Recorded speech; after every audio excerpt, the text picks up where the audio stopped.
Hello YouTubers, and welcome to Redstone Tutorials Part 2.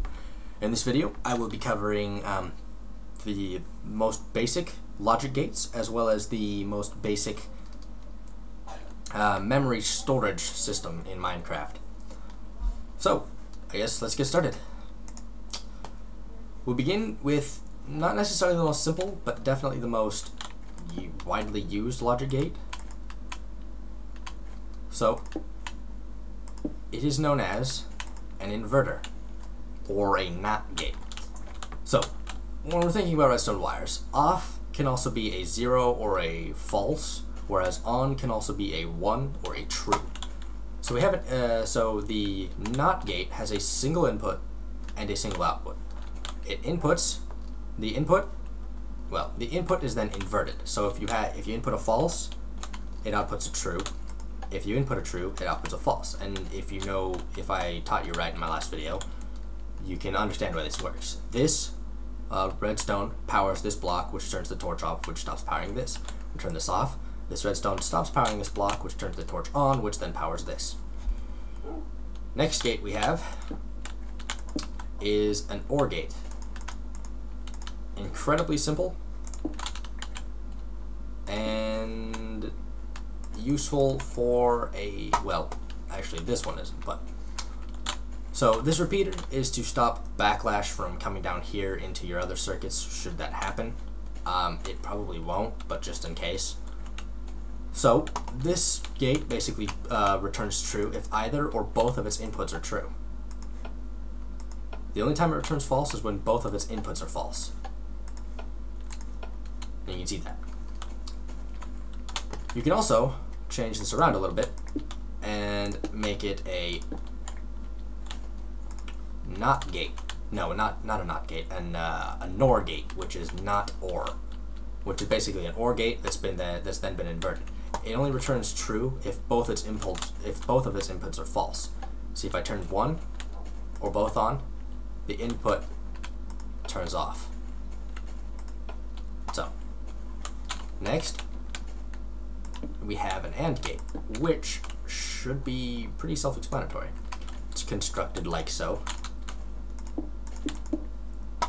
with 3 blocks, 2 torches on top, redstone dust in the middle, and a torch down there. Then we've got the output wire. So, the whole AND gates only return true if both of their inputs are true. So you can see why this works. Both of these torches are powering this redstone dust, which then turns this torch off. If we want to get this torch on, we've got to turn both these torches off. That is accomplished by powering these 2 blocks. So if we flip these levers, boom, block powered, off. Block powered, torch off. We have to power both of them, however, to then send a 1 out. And then much like the NOR gate, there's also its counterpart, the NAND gate, not AND. However, this can be simply accomplished by just removing this torch. NAND gates only return true when only return false when both of their inputs are on. So if this one's on, torch is off, but it's still returning true. This one's on, torch is off, but it's still returning true. Both of them are on, it then returns false.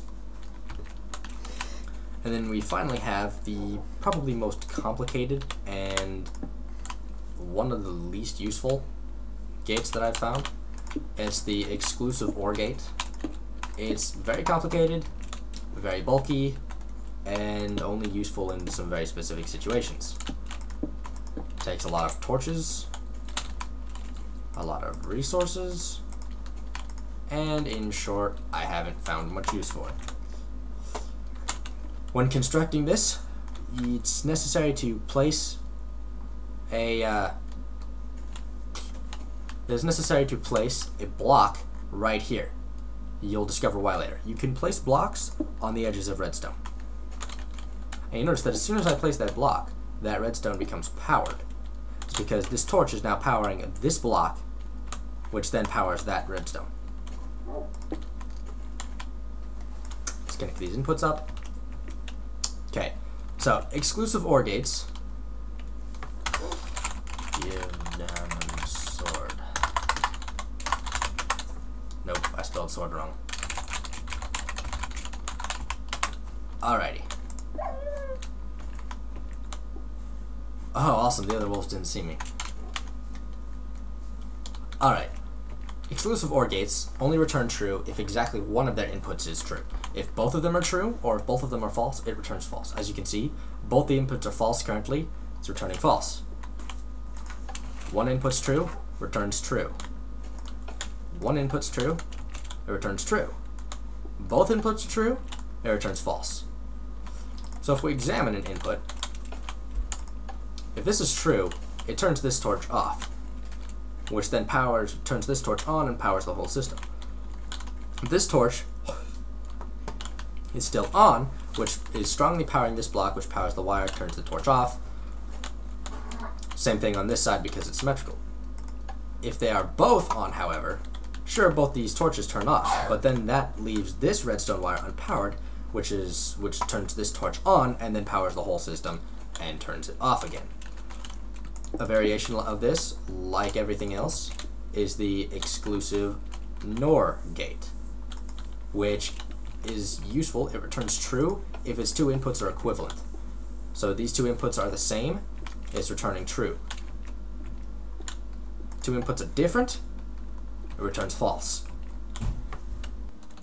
Okay, now we move on to the memory latch. Now, this, our NOR gate here, is actually used in the memory latch. Now there are two ways to construct this. One's thinner, but longer. The other is square. The square one is constructed by placing two blocks with a one block gap in the middle, and then by placing two redstone torches on the same sides of those blocks.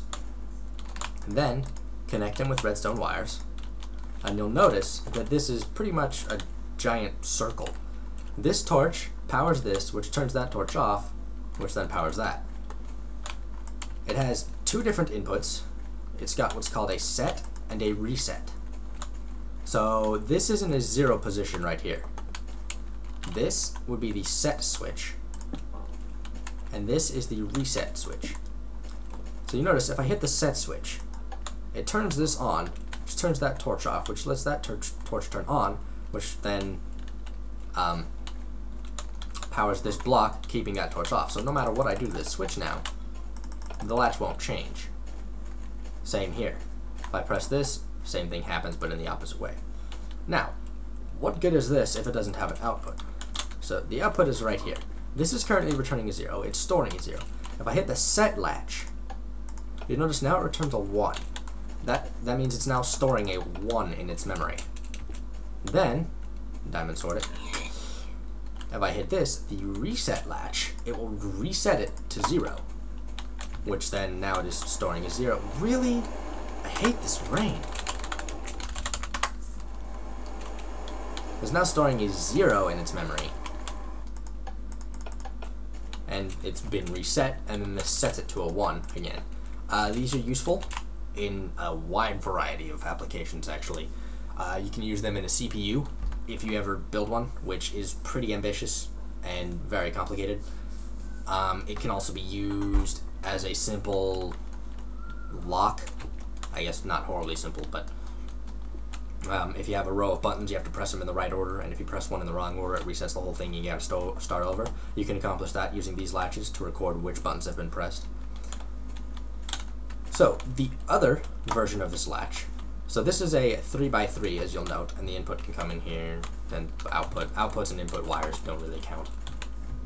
Okay, the other one is like this. However, we'll run into a problem with backlash.